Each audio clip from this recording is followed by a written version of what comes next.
packed. What's up, guys? Coach Bruce here with Jackson. TDT Media has entered the Barstool Arena, guys. I'm pretty pumped. I don't know about you. How you doing, Jackson? I'm doing really good. This is going to be a really good, very interesting couple of games here tonight. First, starting off with Florida Atlantic, the number 10 team in the country.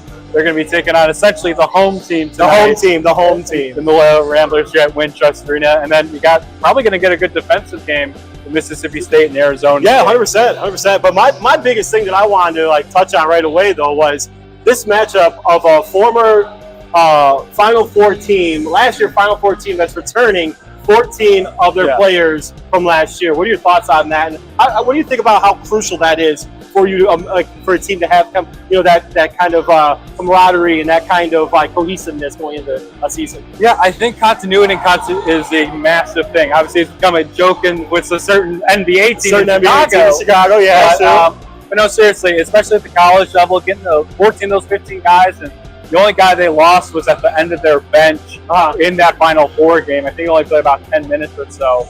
And so Florida Atlantic's still a really good team. Obviously, they still got Alicia Martin and John L. Davis. They were a part of the American Athletic Conference preseason team and preseason players of the year. So it's going to be really big for them. I'm expecting big things from them. They won the most games in the country last year with 35. Which is insane. And they beat Tennessee. They beat Kansas State in the tournament. They beat the tournament darlings and Fairleigh Dickinson. Yes, which I was very upset about. But hey, I was fairly upset.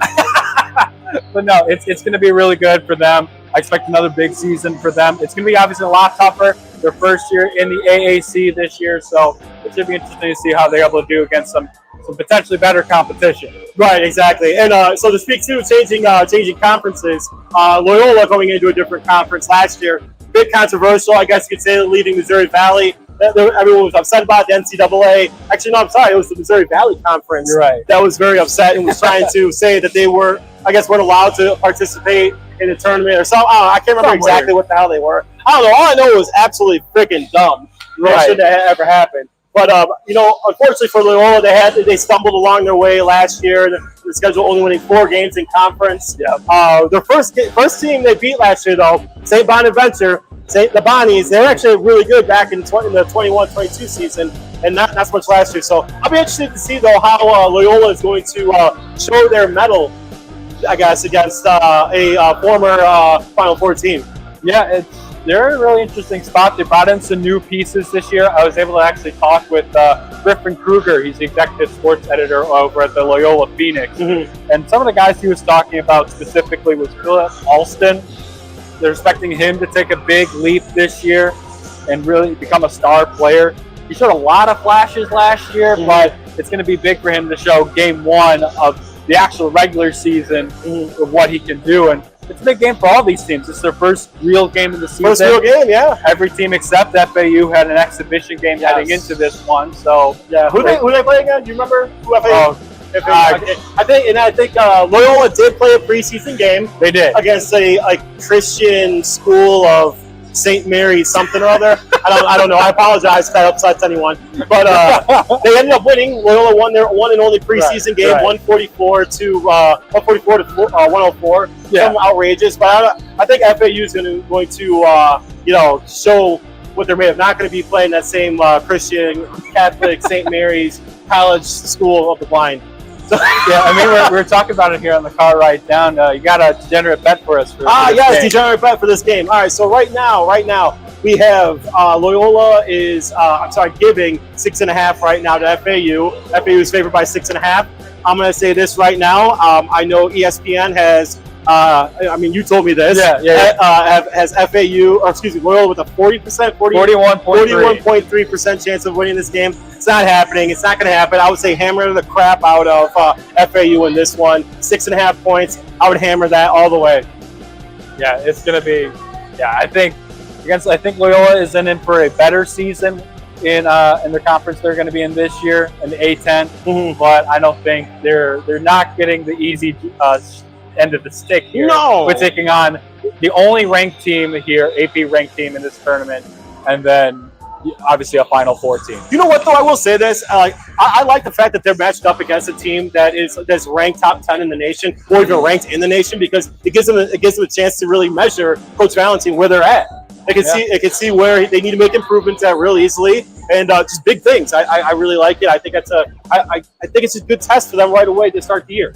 Yeah, and I got to say off the rip that I think Drew Valentine's tenure at Loyola has gone much better than his brother's career in the NBA. Well, I mean, his brother also played old man, down at the YMCA type games.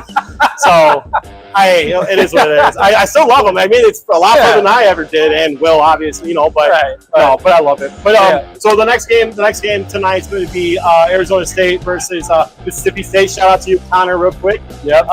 You already made a great point, by the way, about Mississippi State having an absolute lockdown defense. Basically, every single one of their players are 2K lockdown defenders. Lockdown, baby. So one of the things that I want to kind of ask you about, what was their ranking last year? I think do you remember? We're giving up around 60 to 61 points per contest. Okay. Do you remember what so for this game, what was the over/under for this game? Over/under was 130.5. Okay, so I'm going to say this, and I wanted to do it at the end, but I'm going to do it right now. Hammer the shit out of the under. Hammer the under in that one, guys. Hammer the under in that one. From what I remember, Arizona State didn't score as much from some of the research that I did on this team. They have a few exciting wing athletes. However, it wasn't anything that Mississippi State cannot handle. I think you have a little bit more detail on that than I do, because I'm the only one that printed that out. Someone who saw a Marquette Mississippi State game last year, Mississippi State just gave Marquette fits all of that game. And obviously it was in the early part of the season, late November. Marquette still ended up averaging nearly 80 points per game when it was all said and done. One of the best offensive teams in the country. Top 10 in Ken Pom rankings for offense, at least for Marquette was. But yeah, Mississippi State is a really good defensive team. Shout out to our guy Justin with shot quality. Yes, sir. They were top 25 in shot quality on the defensive end at a plus .22. So really, really strong defensive team with Shaquille Moore and Deshaun Davis.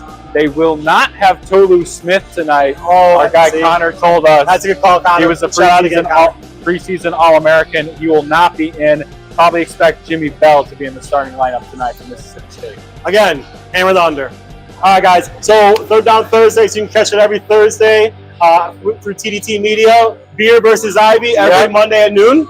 Every Monday at noon. You think I would know that, but I forget some things. All right, and Old Man Bruce. Old Man Bruce over here. Old Man Bruce. But all right, guys, we're gonna prepare a little bit more. I'm gonna go get a beer, and then we're gonna have some more fun, do some more lives. We're gonna try to get down by the court and say hello. So appreciate you guys watching. I don't mean to turn my back on y'all, but I gotta stop the stream. So hey, I'm not that. Hey, I don't stop the stream. You know what I'm saying? You know what I'm saying? All right, guys. Peace. Oh. Hey. Wait, you know what? Real quick. Yeah. What do we got? We're going to see the comments. Oh, boy, MJ. Appreciate you, my guy. Appreciate you. All right, guys. We'll talk to you. Let's go.